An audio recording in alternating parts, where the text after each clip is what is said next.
Welcome back. I'm Wyatt Goolsby, in for Lauren Ashburn. A prominent Catholic voice says the bishop's annual meeting, which took place in Baltimore last week, was a disappointment. That's because the Vatican asked the bishops to delay concrete action on the abuse crisis. Monsignor Charles Pope says in the National Catholic Register, quote, "To most Catholics, the Pope's actions and seeming resistance place the ownership of the scandal squarely in his court. He has increasingly become the face of the scandal."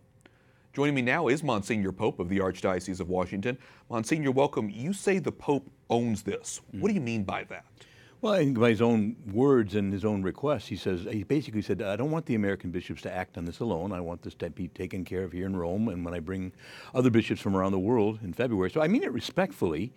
I think it's a disappointment, though, because it was such 11th hour. But in saying that he owns it, it's really his own preference to say, I want you to let me handle this with bishops from all over the world. Many Catholics are frustrated as what they see as sort of inaction by the Vatican. You call it tone deafness. What do you mean by that, and what do you want the Vatican to do?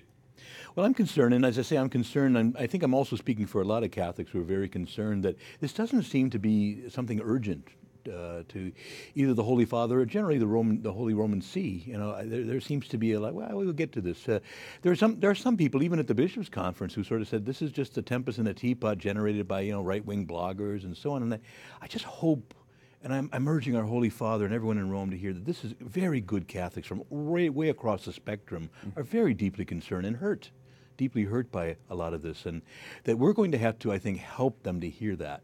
So now that this has shifted to Rome, we're going to have to be very clear to say, we need you to hear us now. And I'm encouraging Catholics to speak to their bishops and also to the papal nuncio here. I'm hoping you can give a little bit more feedback there to what you're hearing from your flock. I mean, how have they been responding to the inability to take action? What have they been telling you directly?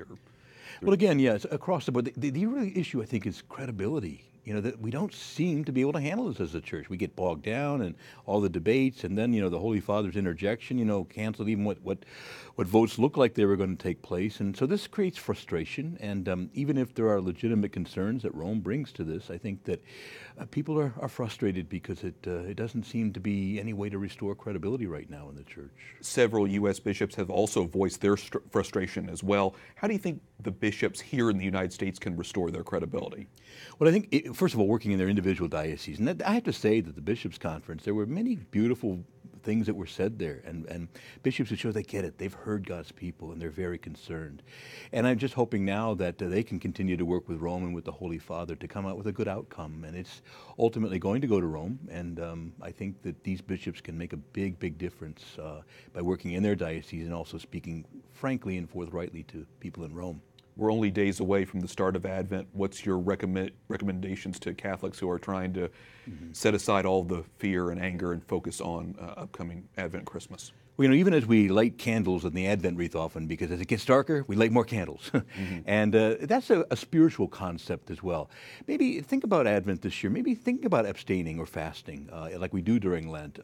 Certainly multiplying your prayers and lift up the Holy Father and lift him up before God and say, help him to come up with a good, strong solution for the church. Call to the Holy Spirit's always a good thing. Monsignor Charles Pope of the Archdiocese of Washington, thanks so much. Thank you.